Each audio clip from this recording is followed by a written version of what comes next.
You are Locked On Wolverines POSTCAST, part of Locked On Sports Detroit on the Locked On Podcast Network. Your team every day. Hey, who says bowl games can't be fun, right? Welcome into a live Locked On Wolverines postcast. I am your host, Jake Riepma. You can follow me on Twitter at Jake_Riepma. And what a way to end the season for the Michigan Wolverines. Victorious over Alabama, 19-13. We're all thinking it, so I'll go ahead and say it. You start 2024 with a victory over Alabama, and you end 2024 with a victory over Alabama.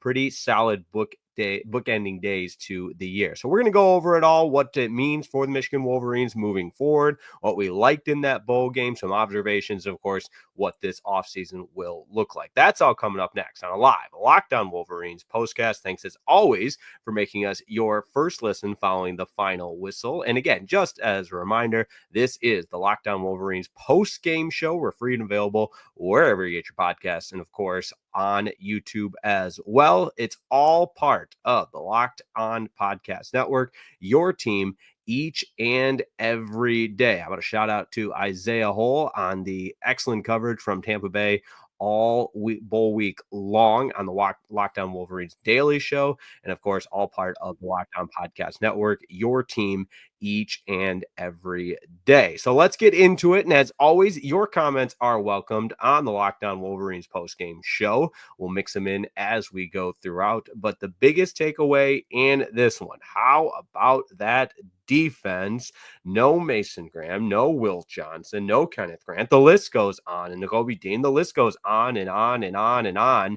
But time and time again, they step up and played one of the best games of the season. And really, I thought the broadcast crew did a good job of covering this throughout the course of the game, but Wink Martindale had them playing at such a high level. And you can go back to the beginning of this game, the way it started. I mean, my goodness, 3 turnovers in a matter of minutes, and to set up the Michigan offense the way that they did. Although I think we can all agree that throughout the course of that game, as it continued on, we were thinking, wait a second, this feels like a game Michigan should be up by, more than just 16-0 when they jump out to that 16-0 lead. I know I was thinking that for sure, but man, you look at the beginning of this game, and to go up 16-0 based on the way you started this game with the defense coming out and forcing a turnover on downs in that first series to give Michigan good field position. They connect on a field goal after a 7-play drive.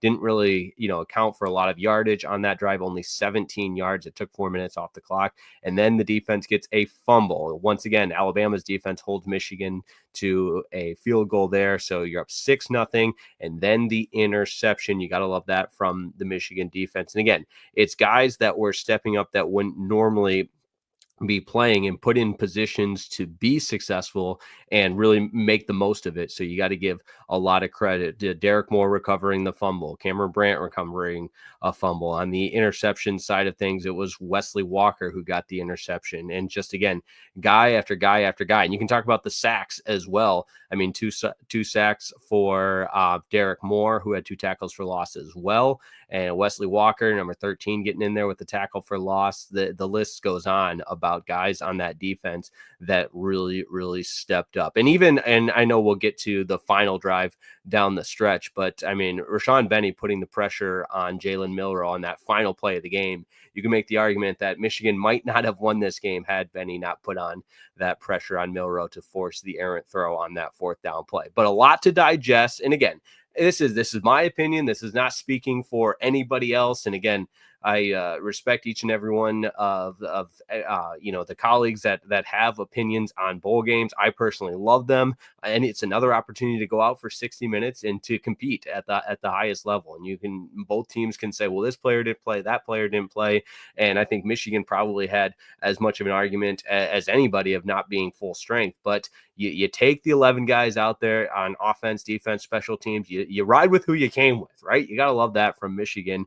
And I mean, even we're still, if you're with us for the Locked on Lions postcast last night after the win against the San Francisco 49ers, certainly a different comparison there. But again, a game that you could make the argument, well, it doesn't mean this, it doesn't mean that. But go out and compete, go out and build a culture, go out and win.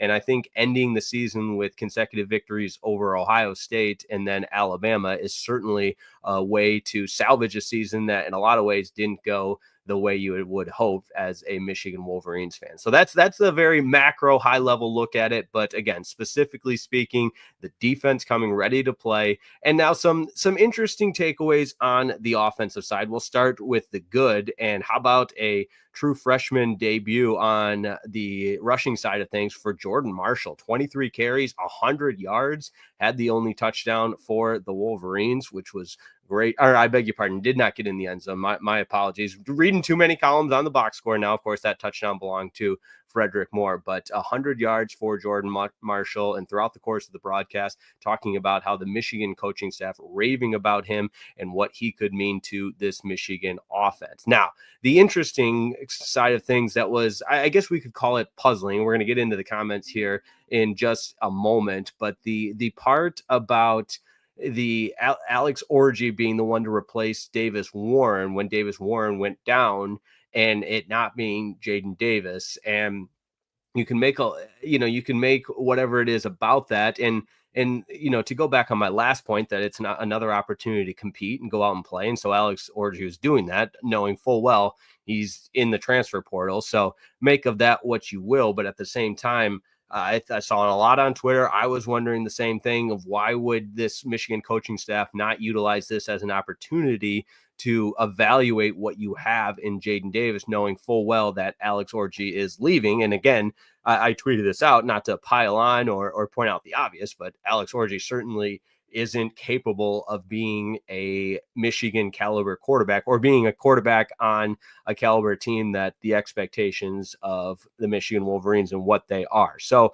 long-winded way of saying I was puzzled why we did not see Jaden Davis in this game, but appreciate everyone tuning in to a live Locked on Wolverines postcast, the Michigan Wolverines postgame show after the victory over Alabama 19-13. And another part about this too is the college football fan in me, at a much higher level.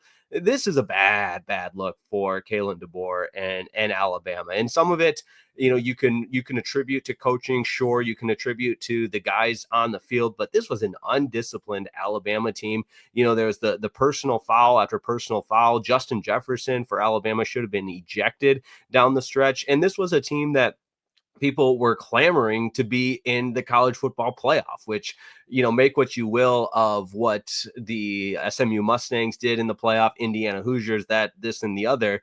But if you want to watch this game, and then again, I know the naysayers are going to say, well, they have this play, they have that play, but you watch this game and tell me that Alabama is a playoff football team. Sure, maybe it is something to do with Michigan and how well they played, because if you take a 2-game sample size, while Michigan has a victory over Ohio State, a college football playoff team, and a victory over Alabama, 2 quality wins there. But I think this could just about end any discussion from a college football fan perspective of what the 12-team playoff team should have included. It certainly shouldn't have included the Alabama Crimson Tide. And I'm normally a huge fan of Kirk Herbstreit. I think he's one of the best in the business, not just in college football, but just overall as a sportscaster. Feel bad his dog died. We don't need to get into all that. It's been a little bit, a lot. We get it. And, the dog passed away. He's got Peter now. But I think Herbie was dead wrong on this, with Alabama deserving to be in the college football playoff because of their schedule. I mean, and this is not, the Locked on Crimson Tide postcast. I'm sure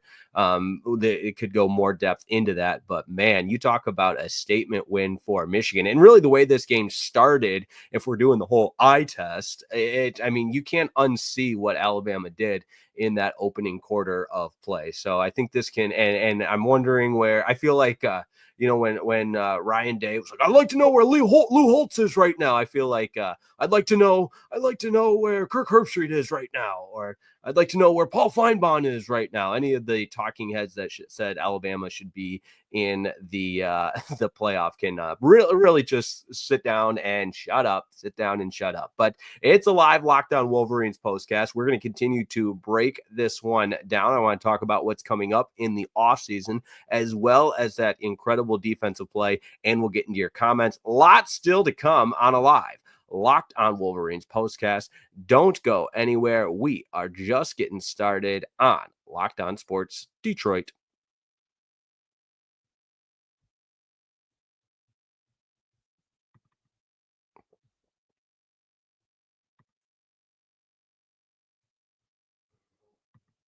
Hey, this episode of the Locked On Wolverines postcast is brought to you by Rocket Money. Now, listen up. This is something for everyone, and I know we've all dealt with something like this before. You're going through your finances, and all of a sudden you're paying twice for the same subscription, or something's just not adding up exactly. That's something that's happened to me, and I'm sure it's happened to you before. Listen.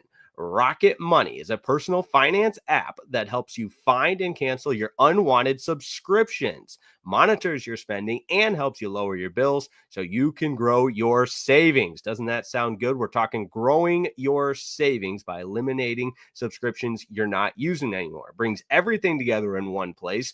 And whether it's subscriptions, maybe even it's just your spending habits or just the goals you want to hit this year. Look, we're about to enter 2025 and New Year's resolutions. Say what you will about them, but we can all agree growing your wealth could certainly be a beneficial New Year's resolution. Rocket Money has over 5 million users that have saved a total of $500 million in canceled subscriptions, saving members up to $740 a year when using all of the app's premium features. So cancel your unwanted subscriptions, reach your financial goals faster with Rocket Money.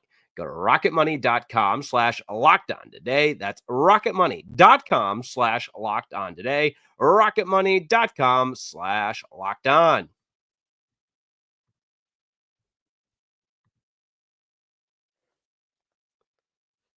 All right, the Michigan Wolverines conclude the season at 8-5. It's another victory over Alabama. And as I said in the open, you start the calendar year with a win over Alabama, and you end the year with a win over Alabama.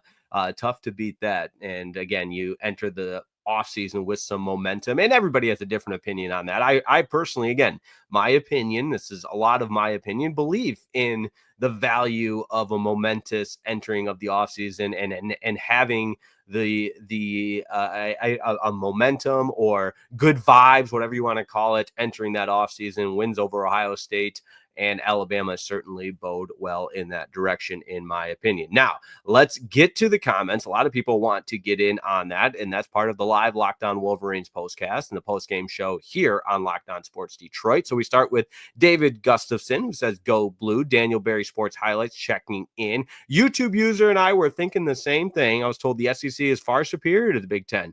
How do a bunch of backups on an unranked team beat a supposedly first-round SEC quarterback, if that's true? Yeah, look, I completely agree, and I touched on it at a high level, but more specifically, I think Jalen Milroe's draft stock took quite the hit today because he showed, and again, Michigan's playing with backups throughout the course of the game and at all three levels, and you know, they worked and controlled the Alabama offensive line, which doesn't bode well for the opposing quarterback. And we saw that with Jalen Milroe dealing with pressure all day. But not only that, but Milroe missed some throws. The secondary played really well for Michigan, not just the one interception, but throughout the course of the game.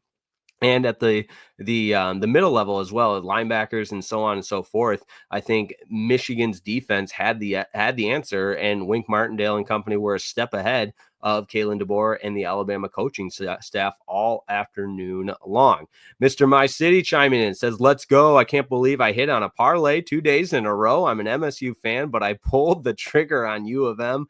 Final defensive stand was great." There you go. Everybody's happy when the parlay hits, right? Michigan and Michigan State fans alike. But yeah, I wanted to get in on that final drive because one note I took, the Michigan Wolverines special teams were so good today, aside from that last punt return. And I meant to get to the performance of Dominic Zavada from the beginning, but he might be the best kicker in all of the country. I mean, making 4 field goals today, and just Mr. Automatic, which you love to see from the Michigan Wolverines. And so he deserves a lot of the credit. And obviously, the kicking game, such an important part of special teams. But the Wolverines let the guard down a little bit to set up that final drive.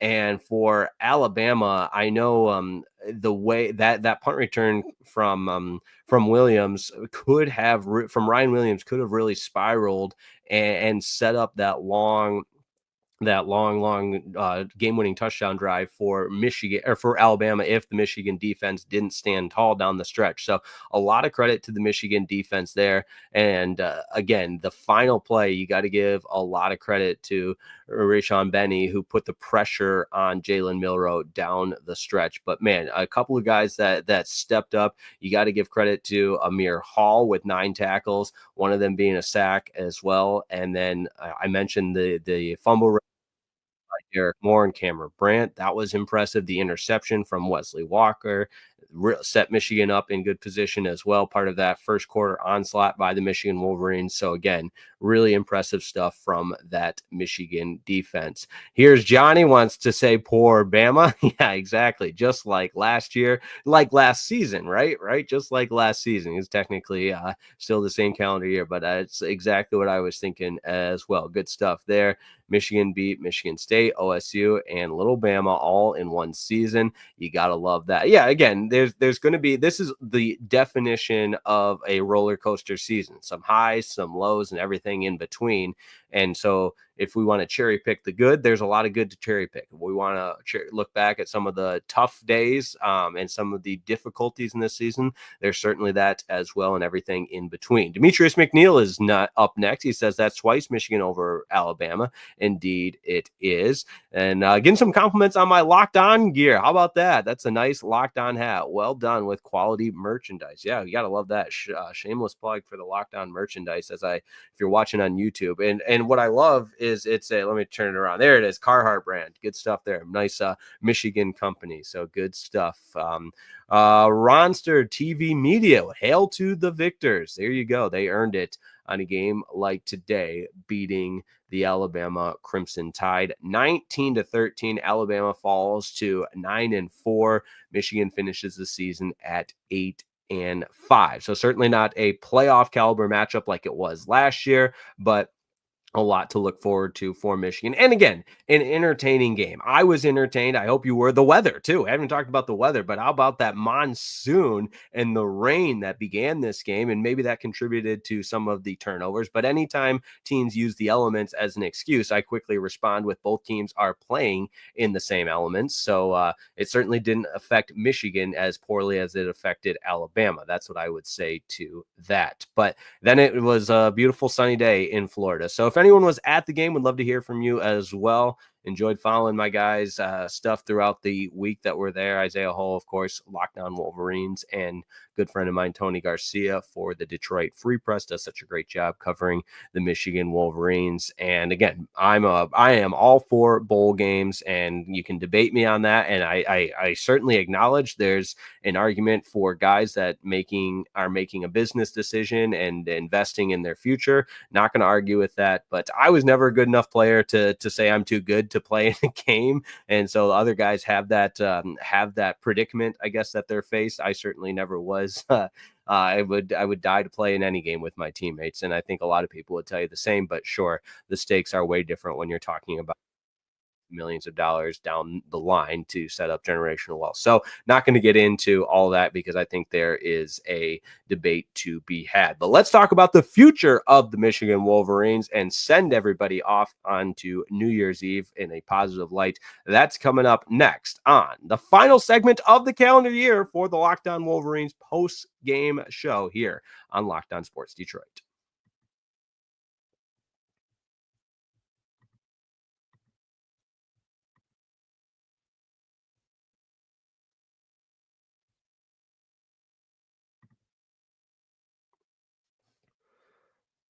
Michigan Wolverines, they enter the offseason. Let me try that again. The Michigan Wolverines, quick break there, was not quite ready to move right on, but here we are. The Michigan Wolverines now enter the offseason with the number one recruit. Obviously, that goes without saying. It's been a huge story, but Bryce Underwood, good to see him in the Michigan Wolverines uniform, practicing, part of that crew that can enroll early to then start getting reps all the way, which again is always exciting for the future of this program. Sherrone Moore in his first year, you got to give him some credit the way he finished the season 8-5. I am curious if there will be any shakeups on the staff, and we'll continue to await the possibilities there, because I think you could make the case that at times this coaching staff could use a shakeup. And given the amount of talent that's coming in, I think the quarterback coach position, the offensive coordinator, so on and so forth, will be interesting to monitor. One more comment: Michigan having the number one recruit in the country at QB should solve a lot of the bad we had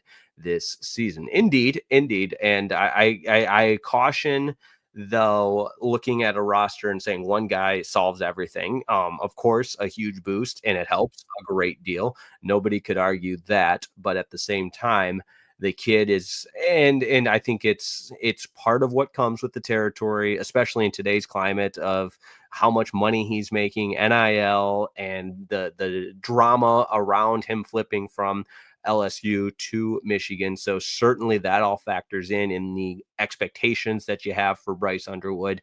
But you got to remember too, these are kids. Then the opportunity to immediately hit the ground running. There's, I should say this, there's growing pains and there's a learning curve, and each player handles that timeline a little bit differently. So am I in agreement there that the addition of Bryce Underwood will help immensely? Absolutely. Do I know exactly what that's going to look like? Not at all. But I'll tell you what we do know is Michigan may have found a lot of the guys that will be playing next year, especially on the defensive side of the ball. I mean, if you go back and watch that game film, you're going to see a lot of guys making plays on the defensive end that we'll probably see in the maize and blue next year, and hopefully making more and more impact plays like that. Now, I think I speak for everyone, though, when I say this year we can turn the page on 2024 and look forward to the 2025 season and more Locked On Wolverines shows here on Locked On Sports Detroit, here on the Locked On Sports Detroit postgame side of things. It's been an absolute pleasure being with each and every one of the Michigan Wolverines fans here on Locked On Sports Detroit. And again, it's an honor to have the opportunity to be a part of Locked On's coverage and their postgame coverage. So hope you've enjoyed it throughout the season. We do a little bit of everything here on Locked On Sports Detroit. That includes post-game shows for the Pistons, which will be next. Of course, the Detroit Lions. If you missed last night's Locked On Lions postcast, we were live from Levi Stadium outside of the game, because yes, I did go to the Lions game on Monday Night Football when they beat the San Francisco 49ers. Of course, the showdown for the NFC North and the number one seed is next Sunday night, and a first round bye in the playoffs. All that on the line for the Locked On Lions on Sunday Night Football. So make sure you join us for that. No Locked On Pistons tomorrow, as I'll be traveling back, but we'll continue with our Locked On Pistons coverage, which has been a lot of fun as well, the post-game side of things. And then as baseball season comes around, we'll have Locked On Tigers post-game show. So hope you'll subscribe. Really appreciate everyone that has subscribed this so far on this journey. I hope you'll like today's video. Go ahead and share it with a friend as well. And of course, I got to remind you and can't forget about the Locked On Big Ten show. So thanks for making Locked On Wolverines postcast your first listen after this game. But now for your second listen, you got to check out the Locked On Big Ten podcast. Craig Sheeman puts the Big Ten first when everyone else overlooks it. Find Locked On Big Ten on YouTube or wherever you listen to your podcast. The Michigan Wolverines defeat the Alabama Crimson Tide 19-13.